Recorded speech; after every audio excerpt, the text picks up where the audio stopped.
I've gotta keep the calm before the storm. I don't want less, I don't want more. Michael and I always used to play at the dinner table, and we always used to go nose to nose, and I had noticed that his right eye was bouncing back and forth.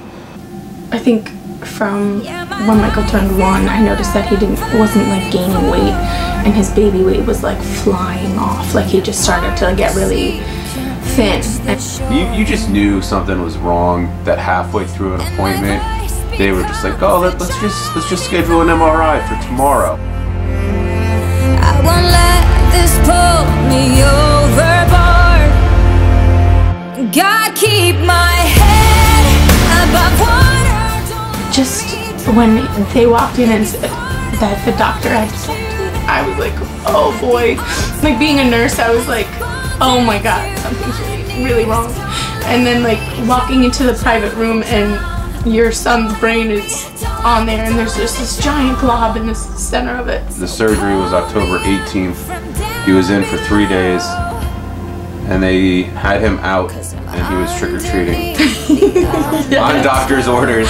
And then he started chemo on November 14th. So, and then he did 2 years.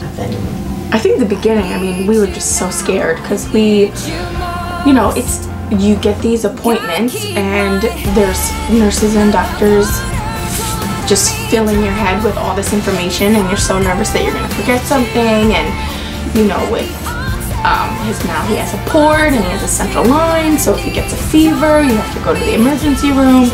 So getting chemo on top of all of that was very intimidating.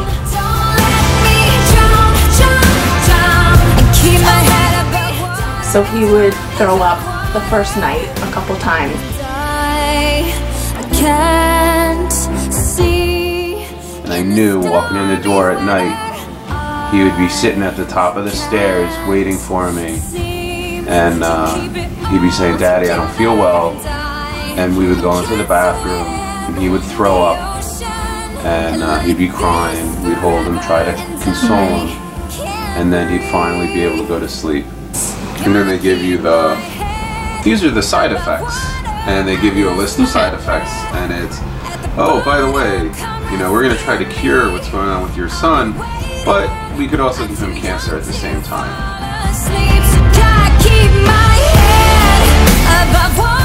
And I get a phone call at work, and Emily is like, "Michael just woke up and he doesn't look right. You need to come home."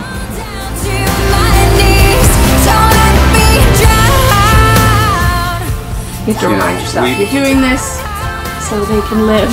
The past 2 years, it's been like just a lot of doctor's appointments and needles and going to sleep and feeling horrible the next day. So I think we just kind of make sure he has a lot of happy days too.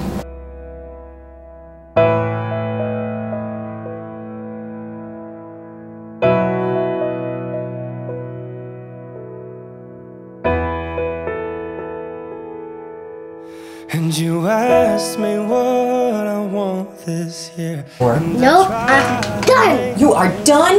Yep. Awesome. Well, I got 3 pokies. One in my hand, one in my other one in my paw, and on my foot I got 2 band-aids. Double! And I couldn't even feel, but my hands got double too. And they took it off, and I'm okay. Empty things, just a chance that maybe we'll find better days. The baseball game, and that was the first time Michael had ever seen a baseball game. So of course we had to do, you know, hot dogs and pretzels and ice cream, and I mean, he was having a great time sitting there watching it, seeing what's going on. Tonight's the night the world begins again. Just like other parents that have been through it, and you can, you know, see their children and see how well they're doing, and without even asking questions, you're kind of like, oh yeah, okay, like we're gonna get to that age, we're gonna get to this age, we're gonna get to this period. And also just feeling comfortable where you're not worried about germs because all the parents are around and they understand why you're wiping your child's hand 50 times. Probably could if we all just stopped and said a prayer for them. So well, the 6th, the 7th, the 9th time, the 10th time, I fell asleep because the sleepiness and I fell asleep so I couldn't even deal with it. now, 'cause tonight's the night the world begins. Yeah, she said 1 to 3 years, and he'll have to go back on treatment.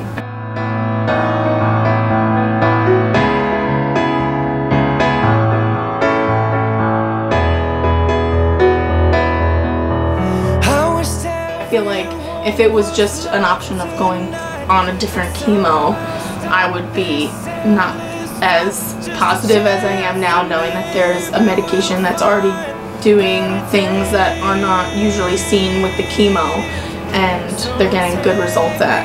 Knowing that that's coming and it's the future is like I don't know, like it makes me feel more like positive. It's good to know that there are families and foundations that are encouraging this research for finding a cure for these, you know, under-researched tumors. I don't like stability. I like progress. Yeah. So I want to make progress. I don't want to make stability. And that's really where we come down to. We need to make progress. And there's only one way to make progress. Through funding.